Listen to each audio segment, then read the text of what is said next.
Third wave को लेकर कितना एडवांस में काम चल रहा है और अनलॉक के लिए पंजाब कितना तैयार है? बहुत शुक्रिया सिद्धू साहब आपका। आगे बढ़ते हैं। कोरोना के बाद ब्लैक फंगस पूरे देश में पैर पसार रहा है। दिल्ली, जम्मू एंड कश्मीर, उत्तर प्रदेश, बिहार, राजस्थान से लेकर पंजाब, हरियाणा और उत्तराखंड में ब्लैक फंगस का कहर बिल्कुल कहर बनकर टूट रहा है। दिल्ली में 5 दिन में ब्लैक फंगस के 10 मरीजों की मौत हो गई है। लखनऊ में 130 से ज्यादा मरीज हैं, जिनमें से 6 की पिछले 24 घंटे में मौत हो गई है। अलीगढ़ में ब्लैक फंगस के 2 मरीज मिलने से स्वास्थ्य विभाग में हड़कंप मच गया है। गुजरात में भी ब्लैक फंगस के केस बढ़ रहे हैं। सिर्फ सूरत में 700 ब्लैक फंगस के मरीजों का इलाज चल रहा है। महाराष्ट्र में ब्लैक फंगस के 1500 मरीज हैं और इस बीमारी से यहां 90 लोगों की मौत हो चुकी है। एक रिपोर्ट आपको दिखाते हैं महाराष्ट्र से, ग्राउंड रिपोर्ट उर्वशी खोना की। लगभग कुछ 1500 केसेस और 90 लोगों की मौत, ये आंकड़े हैं ब्लैक फंगस के महाराष्ट्र राज्य में। महाराष्ट्र राज्य जो फिलहाल पूरे अपनी पैनिक बटन को प्रेस करते हुए पूरी कोशिश में लगा हुआ है कि वो किस तरह से फेस करे इस डेडली ब्लैक फंगस को। महाराष्ट्र राज्य में फिलहाल इन 1500 केसेस में से 800 से 850 केसेस ऐसे हैं जो फिलहाल पेशेंट्स बिस्तर पर हैं, बेड ऑक्यूपाई किए हुए हैं। वहीं 500 पेशेंट्स ऐसे हैं जो रिकवर कर रहे हैं।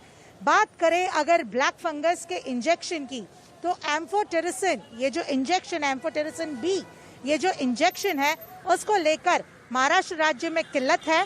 महाराष्ट्र राज्य जिन्होंने डिमांड की है कि जिस तरह से इनके मरीज बढ़ रहे हैं, महाराष्ट्र राज्य में जो मरीज बढ़ रहे हैं, लगभग कुछ 2 लाख ऐसे इंजेक्शंस लगेंगे, क्योंकि एक पेशेंट को 6 डेली ऐसे डोसेजेस लगते हैं और उसको ध्यान में रखकर 2 लाख इंजेक्शंस की जरूरत है। पर ये इंजेक्शंस मिल नहीं पा रहे हैं। कई बार ग्लोबल टेंडर को लेकर भी पुश किया है, पर इंजेक्शंस नहीं मिलने के चलते वो टेंडर्स भी अटके हुए हैं। इतना ही नहीं, महाराष्ट्र राज्य ये भी कहती है कि सेंट्रल गवर्नमेंट क्योंकि इसे कंट्रोल कर रहा है, तो कहीं ना कहीं इंजेक्शंस अवेलेबल नहीं है राज्य में, और इसीलिए यूनियन गवर्नमेंट को स्टेट गवर्नमेंट ने रिक्वेस्ट किया है कि वो इंजेक्शंस प्रोवाइड करे। ब्लैक फंगस जो दिन ब दिन राज्य में बढ़ रहा है, जिस तेजी से बढ़ रहा है, उसको देखते हुए एक्सपर्ट्स का मानना है कि मंथ एंड तक ये 1500 का आंकड़ा 5000 तक पहुंच सकता है अगर ठीक से इसकी ट्रीटमेंट नहीं की गई तो। मुंबई से कैमरा पर्सन विष्णु के साथ मैं उर्वशी खोना, इंडिया न्यूज के लिए। आपने ग्राउंड से रिपोर्ट देखी। अब हमारे साथ एक खास मेहमान जुड़ गए हैं, डॉक्टर MC मिश्रा हैं, पूर्व निदेशक हैं एम्स के। बहुत स्वागत है डॉक्टर साहब आपका।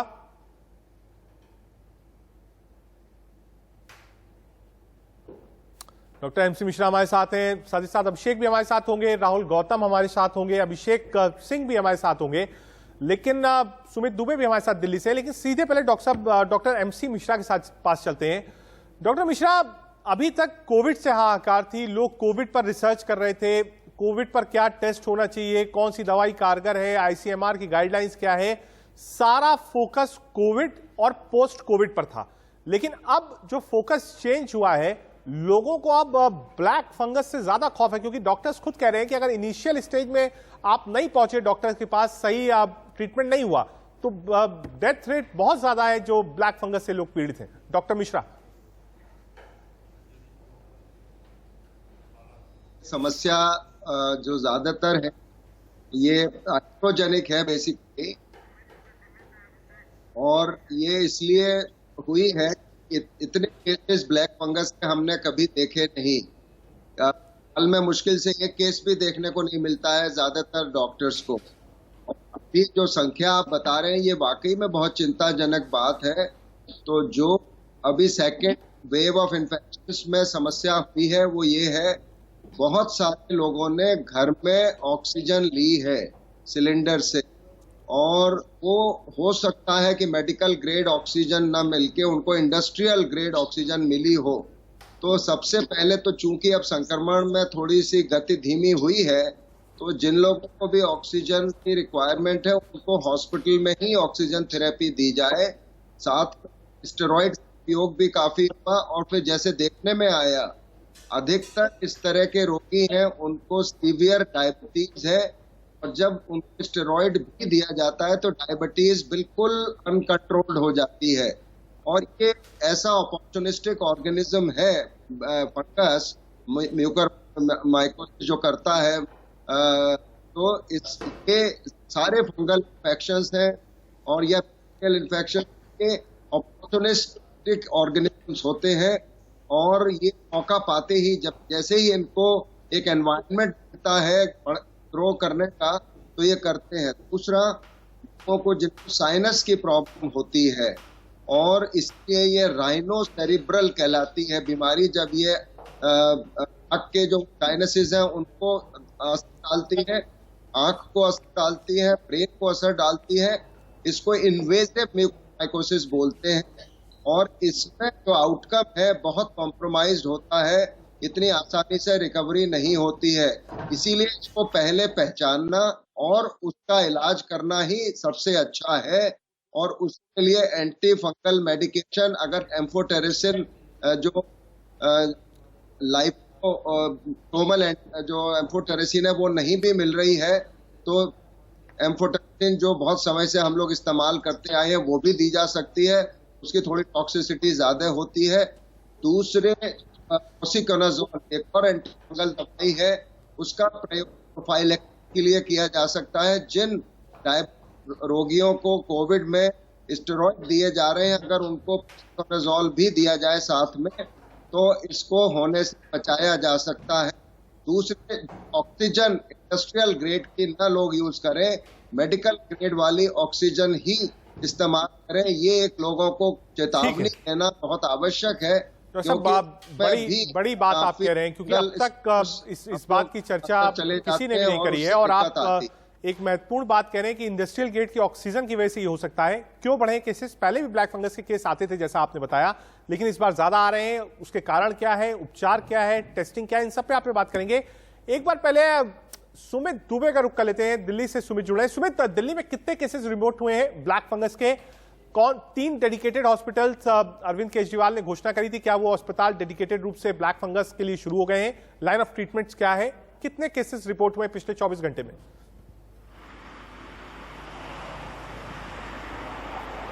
यह बिल्कुल रजत, जहां तक केसेस का सवाल है दिल्ली में तो एकदम एग्जैक्ट वैसा आंकड़ा नहीं मिल पा रहा है जैसा कि कोविड-19 के केसेस का मिल रहा है। लेकिन जो दिल्ली के हेल्थ मिनिस्टर सत्येंद्र जैन ने जानकारी दी थी उसके मुताबिक 197 केस अब तक दिल्ली में ब्लैक फंगस के रिकॉर्ड किए गए हैं और इसमें खाली दिल्ली के लोग नहीं हैं, वो लोग भी हैं जो दिल्ली से बाहर के लोग हैं और दिल्ली में आकर अपना इलाज करा रहे हैं। तो इस तरीके के 197 केसेस यहाँ पर मिले हैं और एम्स में काफ़ी बड़ी संख्या में ये केसेस मिले हैं। जहाँ तक मौतों का सवाल है, 10 मौतें करीब बताई जा रही हैं, लेकिन एग्जैक्ट आंकड़ा नहीं दिया जा रहा है दिल्ली की तरफ से या सरकार की तरफ से कोई बुलेटिन जारी नहीं किया जा रहा है इस तरीके का। लेकिन एक आंकड़ा है कि करीब 10 मौतें ब्लैक फंगस के केसेस के चलते हुई हैं। जहाँ तक जो 3 डेडिकेटेड हॉस्पिटल्स का सवाल है तो LNJP है, GTB हॉस्पिटल है और Rajiv Gandhi super speciality hospital जो है रजत, ये तीनों ही हॉस्पिटल कोविड डेडिकेटेड हॉस्पिटल थे, लेकिन इनके भीतर अलग से ब्लैक फंगस को ट्रीट करने के लिए केंद्र बनाए गए हैं। ये दिल्ली सरकार में कल एक हाई लेवल कमेटी की मीटिंग हुई थी, उसके बाद ये फैसला किया गया सरकार की तरफ से। केंद्र सरकार आएंगे आपके पास और समझेंगे आंकड़े का खेल क्या है। एक बार मुंबई चलते हैं क्योंकि सबसे ज्यादा रिपोर्टेड केस जो है वो मुंबई से है। अभिषेक का 2000 के ऊपर केसेस हैं। हम स्वास्थ्य मंत्री से भी आज बात कर रहे थे, वो कह रहे थे कि हम मॉनिटरिंग भी कर रहे हैं, मेडिसिन के लिए ग्लोबल टेंडर भी कर रहे हैं। महाराष्ट्र में इस वक्त आंकड़ा क्या कहता है? सरकार ब्लैक फंगस के ऊपर क्या काम कर रही है? मॉनिटरिंग में क्या काम हो रहा है? डेडिकेटेड टीम किसकी बनाई गई है? और मेडिसिन और ड्रग्स को लेकर महाराष्ट्र सरकार क्या कर रही है? अभिषेक। बिल्कुल रजत, देखिए सही कहा आपने कि 2000 के ऊपर के आंकड़े महाराष्ट्र में हैं और सबसे खास बात यह है कि पूरे देश भर में करीबन 7,500 के आसपास आंकड़े इस वक्त ब्लैक फंगस के दिखाई पड़ रहे हैं। लेकिन सबसे अधिक उसमें से प्रथम नंबर पे यानी पहले नंबर पे कोई है तो महाराष्ट्र है। और सबसे खास बात देखिए, करीबन 250 के आसपास लोगों की मौत की खबर जो अब तक है पूरे देश भर में है, उसमें से 90 लोगों की मौत महाराष्ट्र में हुई है अब तक ब्लैक फंगस की वजह से, जो अब तक जानकारी रिपोर्ट के मुताबिक आई है। यानी यह साफ है कि ब्लैक फंगस का खतरा लगातार बढ़ता जा रहा है और इसके कारण देखिए मुंबई की बात कर ले, मुंबई के बाहर की जो महाराष्ट्र की बात कर लें तो जितने भी कई सारे जो अस्पताल हैं, जो कस्तूरबा अस्पताल है आर्थर रोड में, वो डेडिकेटेड हालांकि कोविड के लिए भी है और वहां पर कई सारे ऐसे बड़े इलाज होते हैं इस तरीके के, तो वहां पर इस तरीके का अवार्ड बनाया गया ताकि उन लोगों को वहां पर रखा जाए कि ये मुंबई का अस्पताल है, साइन अस्पताल है, ऐसे जो बड़े हॉस्पिटल्स मुंबई के हैं, जे अस्पताल है, सेंट जॉर्ज हॉस्पिटल है, उन सभी जगहों पर इस ब्लैक फंगस के इलाज की व्यवस्था की गई है ताकि आराम से आके लोग इलाज करा सकें। सबसे खास बात यह सरकार कह रही है पैनिक ना हो लोग, और जो भी जिसको जरूरत पड़ती है, तकलीफ होती है, चाहे उनको दांत में तकलीफ होती है, आंख में दर्द होता है, नाक के पास सूजता है, ऐसे कोई भी अगर सिम्टम्स आते हैं तो तत्काल प्रभाव से अस्पतालों में जाएं, इलाज कराएं। जरा से भी चूक भारी पड़ सकता है क्योंकि जो ब्लैक फंगस है बिल्कुल आप कह सकते हैं फ्रंट फुट पे है, चेतन है। केंद्र सरकार ने भी आगाह किया है कि आप इसको एपिडेमिक घोषित करिए, जो भी रिपोर्ट्स हैं वो केंद्र के साथ साझा करिए। डॉक्टर मिश्रा, अभिषेक और सुमित, आप सब हमारे साथ रहिए। वक्त हो चला एक छोटे से ब्रेक का, ब्रेक के बाद चर्चा को आगे बढ़ाएंगे। फिलहाल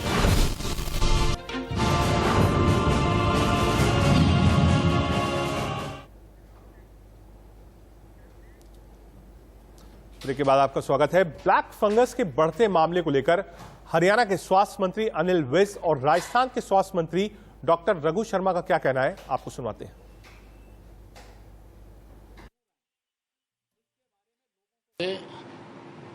226 मामले सामने आए हैं।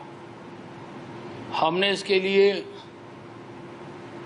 सभी मेडिकल कॉलेजेस में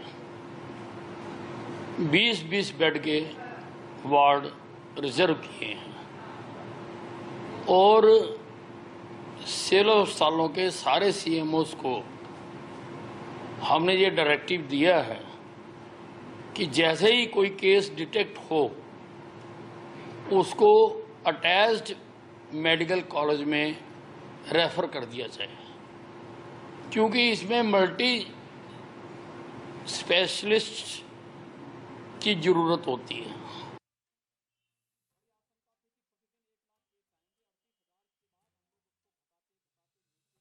ब्लैक फंगस की शिकायतें पूरे राजस्थान से आ रही है और जयपुर में हमने एक यूनिट म्यूकोमाइकोसिस की एसएमएस हॉस्पिटल में शुरू की है। करीब 50-60 मरीज यहाँ भी भर्ती हैं। उनकी दवाओं की प्रिक्योरमेंट के लिए भी सरकार प्रयत्नशील है। भारत सरकार ने इसकी जो दवा है एमपी एम्पोथेरेसिन, उसको भी अपने अंडर में ले लिया, अधिकृत कर लिया है।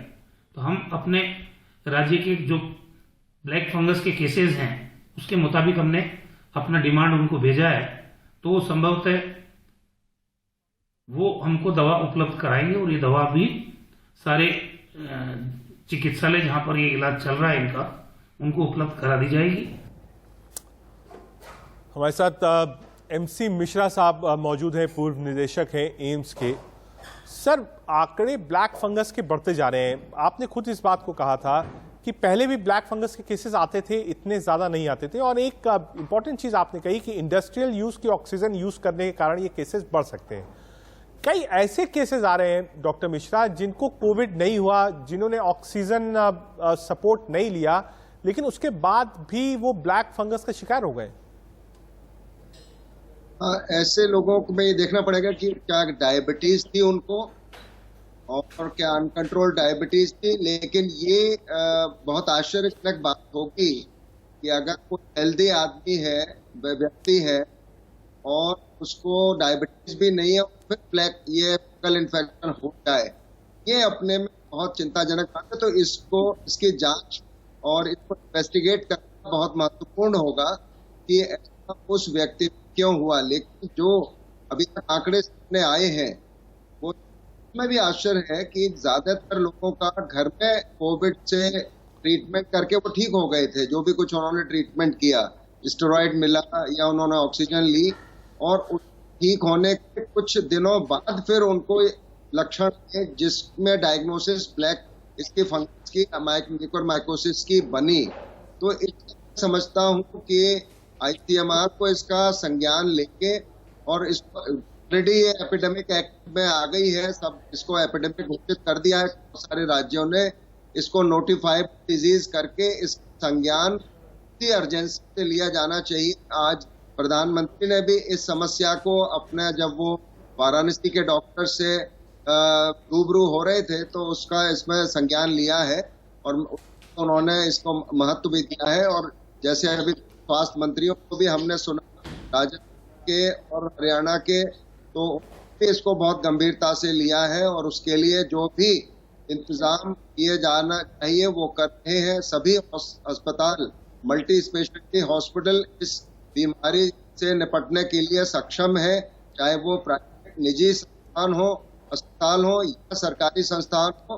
तो मैं समझता हूँ कि इलाज में तो कोई समस्या नहीं है, लेकिन अगर डिजीज बहुत गंभीर हो जाती है तो सर्जरी करने के बाद भी उसमें से निकल पाना कई बार असंभव सा हो जाता है। मॉर्टेलिटी, मृत्यु दर काफी अधिक होती है इस तरह के रोगियों में, इसीलिए इसको पहले पहचान के पहले ही इलाज करके रोकना ही इसका एक मैं समझता हूँ अच्छा उपाय है। मैं भी स्टेरॉइड ले रहे हो साथ में एंटी फंगल भी ले लें, और जब भी ऑक्सीजन की रिक्वायरमेंट हो तो ये जरूर जांच कर लें कि एक तो सिलेंडर अवॉइड करें, ऑक्सीजन कंसंट्रेटर से ऑक्सीजन ले लो, और अगर वो ऑक्सीजन कंसंट्रेटर नहीं उपलब्ध है तो अब तो संक्रमण हो गया है सभी राज्यों में, ऑक्सीजन का बेड मिल जाएगा हॉस्पिटल में, तो उसको भी इस्तेमाल किया जाना चाहिए। लोगों को डिस्करेज करें कि घर पे ऑक्सीजन लें, क्योंकि ये जरूर कहीं उससे लिंक है इसमें, कि अदरवाइज इतने सारे केसेस एक साथ आना सभी राज्यों में बराबर, ये एक बहुत चिंता का विषय है। और इसको जितना जल्दी हो इसकी डेप्थ में जाके, इसकी गहराई में जाके पता लगाना ठीक कह रहे हैं कि शुरुआती दौर पे अगर आप जाएंगे तो इसका उपचार है, बिल्कुल मैं इस बात को मानता हूँ। लेकिन डॉक्टर साहब, जिस तरीके से केसेस आ रहे हैं, महाराष्ट्र में 2000 केसेस हैं, 7 से 8 लोगों ने दिल्ली में दम तोड़ दिया, हालांकि सारे केसेस दिल्ली के नहीं थे, बाहर से भी केसेस आए हुए थे, गुजरात में केसेस आ रहे हैं, मध्य प्रदेश में ब्लैक फंगस के डेडिकेटेड हॉस्पिटल्स बनाना पड़ रहा है। ऐसे में डॉक्टर साहब, और महामारी सरकार ने कहा है कि एपिडेमिक इसको घोषित करिए। मैं एक चीज आपसे समझना चाहता हूं, क्या यह भी कम्युनिकेबल है? कोविड जिस तरीके से फैलता है, क्या ब्लैक फंगस भी एक व्यक्ति से दूसरे व्यक्ति को पकड़ सकता है, एक व्यक्ति से दूसरे व्यक्ति में फंगस ट्रांसफर हो सकता है? नहीं, ये संभव नहीं है, क्योंकि ये बिल्कुल इंडिविजुअल को ही होता है और वो उस तरह से इन्फेक्शन नहीं फैलता है फंगस का, जैसे वायरस का इन्फेक्शन या बैक्टीरिया का इन्फेक्शन फैलता है। लेकिन ये जरूर है, चूंकि इतने हमारे संक्रमण ज्यादा हुए अभी पिछले 1 महीने में, 1.25 महीने में, तो उस अनुपात में भी ये केसेस ज्यादा हैं। इसमें कोई संदेह नहीं है कि केसेस का इतना नंबर किसी ने भी नहीं सोचा होगा दुनिया में कि इस तरह से ये, और पिछले संक्रमण में भी हुए थे लेकिन बहुत कम लोगों को हुआ था, और ऐसे ही लोगों को हुआ था जो अस्पताल में भर्ती थे, आईसीयू में कुछ दिन भर्ती रहे। ये आमतौर से उन्हीं लोगों को होता है जिनकी प्रतिरोधक क्षमता कम होती है, लेकिन अभी भी हो उन्हीं लोगों को रहा है ज्यादातर। लेकिन घर पे ट्रीटमेंट जो ले रहे हैं उनको भी हो रहा है, ठीक होने के बाद होता है। ये एक बहुत चिंता का विषय है, और इसमें मैं समझता हूँ कहीं ना कहीं ये इंडस्ट्रियल ऑक्सीजन का, ठीक है, ये एक इम्पॉर्टेंट बात आपने कही है, और मैं इस पॉइंट को नोट करता हूं कि इंडस्ट्रियल ऑक्सीजन के कारण ही इतने केसेस आ सकते हैं। एक बार दिल्ली का रुख कर लेते हैं, सुमित दुबे हमारे साथ हैं। सुमित, आपने बताया कि बाकायदा पैनी नजर है, 3 डेडिकेटेड हॉस्पिटल्स हैं, बाहर के मरीज भी आ रहे हैं, एम्स में 7 से 8 मरीजों ने दम तोड़ा है। आगे रणनीति क्या है? कैसे ब्लैक फंगस पे मॉनिटरिंग रखी जाए? कहां केसेस हैं? जागरूकता कैसे फैले? क्योंकि आम व्यक्ति जो कोविड से रिकवर हो गया है, बहुत ज्यादा पोस्ट कोविड टेस्ट आज देश में लोग नहीं कराते हैं। आप मेट्रोस को छोड़ दीजिए तो बाकी जगह टेस्ट नहीं होते हैं। दिल्ली में सरकार की तैयारी क्या है? कैसे ब्लैक फंगस पर लगाम लगाएगी? जी देखिए, दिल्ली की तैयारी को अगर हम देखें, दिल्ली की सरकार की तैयारी को रजत, तो 3 एस्पेक्ट ऐसे हैं जहां पर दिल्ली सरकार काम कर रही है। पहला एस्पेक्ट ये है कि लोगों में जागरूकता फैलाई जाए। जो लोग कोविड से रिकवर हुए हैं, वो लोग जो कि अगर शुरुआती संकेत मिलते हैं, शुरुआती लक्षण अगर दिखाई देते हैं, तो तभी डॉक्टर से कंसल्ट करें, क्योंकि ये एक बीमारी ऐसी है इसमें जो मृत्यु दर है वो 38% से 40% है। यानी अगर बीमारी फैल जाती है तो फिर जान बचाना मुश्किल हो जाता है। दूसरा एस्पेक्ट ये है कि दिल्ली सरकार की तरफ से ट्रीटमेंट की कोशिश भी की गई है। 3 डेडिकेटेड सेंटर शुरू किए गए हैं अलग अलग हॉस्पिटल्स में। और उससे भी बड़ी बात यह है रजत कि जो अभी हमने देखा कि कोविड ये दूसरी लहर के दौरान हमने देखा कि जिस तरीके से दवाइयों की कमी, दवाइयों की किल्लत हुई थी और कालाबाजारी हुई थी, दिल्ली सरकार नहीं चाहती कि वैसे हालात पैदा हो। इसके लिए केंद्र सरकार के ऊपर चिट्ठी लिखी जा रही है, उनसे आग्रह किया जा रहा है कि जो एंटी फंगल इन्फेक्शंस हैं जो कि मार्केट में काफ़ी कम मात्रा में उपलब्ध है, वो दिल्ली सरकार को अलॉट किए जाएं। और जो ट्रीटमेंट होगा, अगर ब्लैक फंगस का ट्रीटमेंट की जो बात की जाए तो उसमें जो एंटी फंगल इन्फेक्शन की जरूरत पड़ती है, जो हाई इन्फेक्शन होता है, तो ऐसे में वो इंजेक्शन सीधे अस्पतालों को दिए जाएं, न कि मार्केट में उसको दिया जाएगा, जिससे कि कालाबाजारी बढ़े। यानी ट्रीटमेंट किया जाए और सबसे ज़्यादा बड़ी बात यह है कि जागरूकता फैलाई जाए।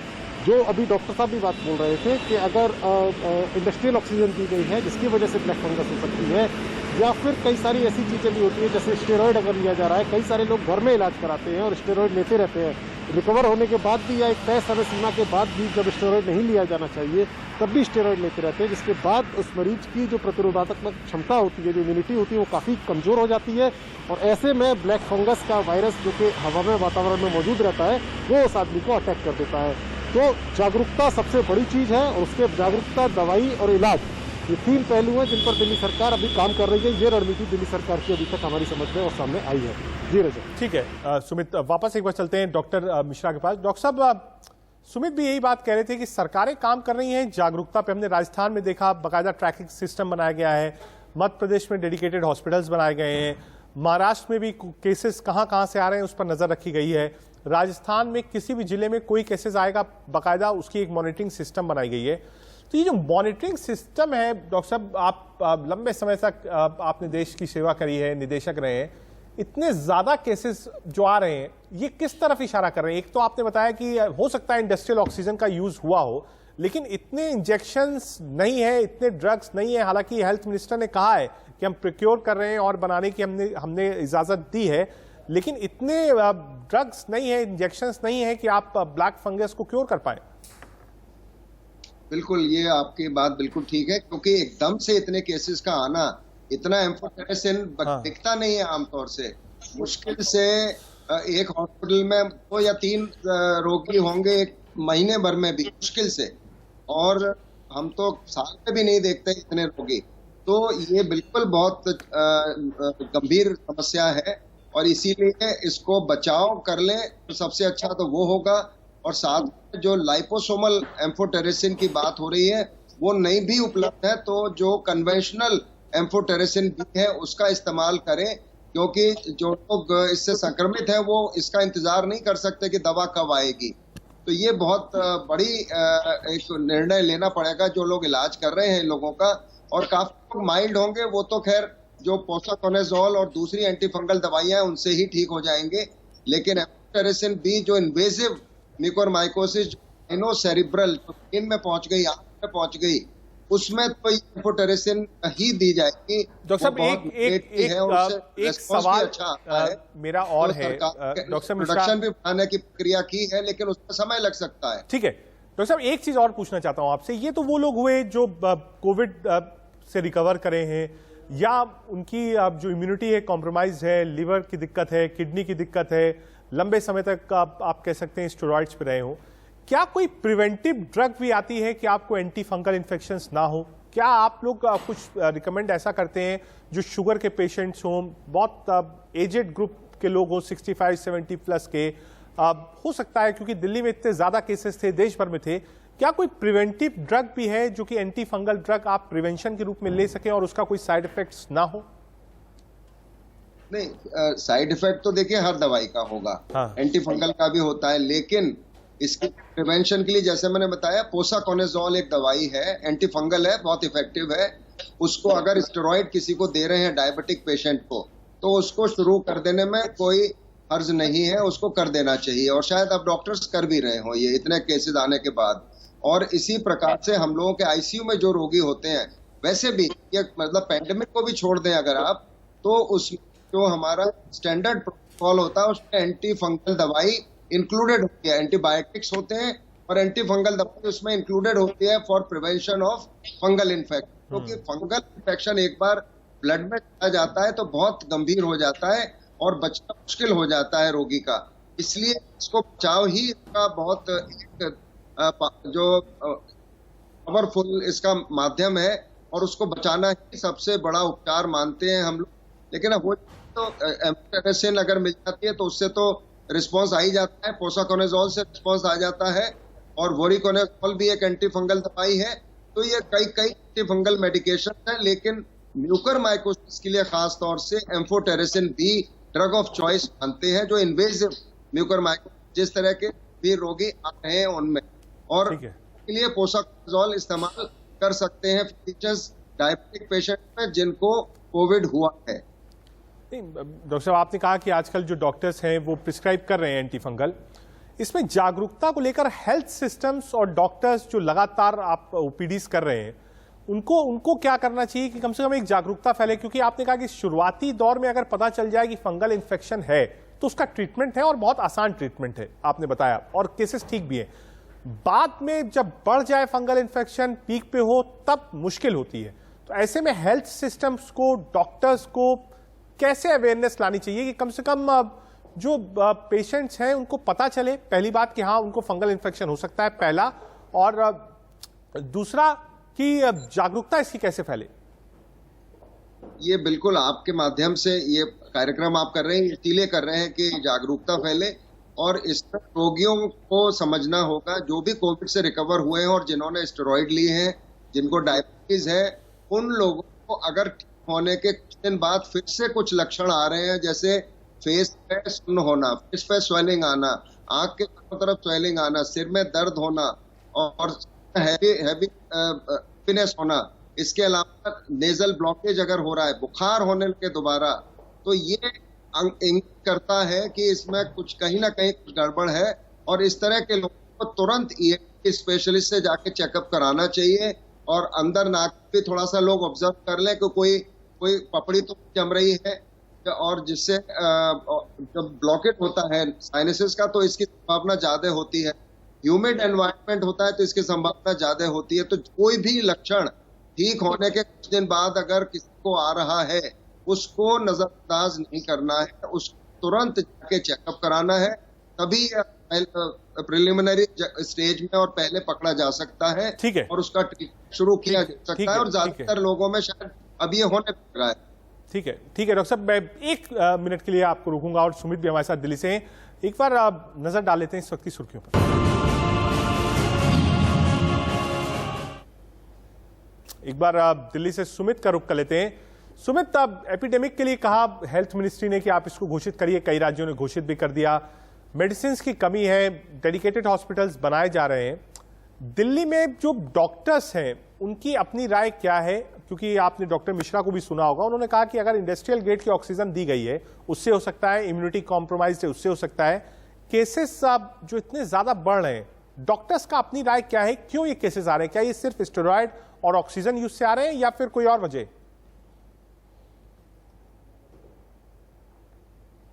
ये देखिए रजत, दिल्ली में जो जितने केसेस बढ़ रहे हैं, दिल्ली में केसेस 197 तो सरकार के मुताबिक है जो कहा गया है, हो सकता है उससे ज़्यादा भी केसेस हों जो अभी तक नोटिस में नहीं आए हों। डॉक्टर्स का कहना है कि ये जो आउटब्रेक हुआ है ब्लैक फंगस का, इसका सीधा सीधा ताल्लुकात जो है पोस्ट कोविड से है। कोविड के वक्त में रिकवरी हो जाती है, लेकिन उस वक्त के ट्रीटमेंट में जो कमी रह गई, चाहे घर पे ट्रीटमेंट लिया या जैसा डॉक्टर मिश्रा बता रहे थे कि इंडस्ट्रियल ऑक्सीजन ले ली, अगर सिलेंडर से ले लिया इंडस्ट्रियल ऑक्सीजन उसको उन्होंने यूज कर ली, या फिर स्टेरॉइड ज़रूरत से ज़्यादा खा लिया, तो ऐसे में ब्लैक फंगस का होना एक वल्नरेबिलिटी आ जाती है ऐसे पेशेंट पे, और उसके बाद से वो पेशेंट जो है ब्लैक फंगस होना उसमें चांसेस ज़्यादा हो जाते हैं। क्योंकि डॉक्टर्स का एक अनुमान ये है रजत कि अगर शुरुआत में ही, जैसा डॉक्टर मिश्रा भी बता रहे थे कि शुरुआत में ही अगर ट्रीटमेंट दे दिया जाए, शुरुआती लक्षण जो है वही अगर पकड़ में आ जाए और उसमें ट्रीटमेंट दे दिया जाए, तो जो शुरुआती दवाइयाँ जो होती हैं, जो जिनका नाम डॉक्टर मिश्रा बता रहे थे, अगर वो दवाएं दे दी जाए तो फिर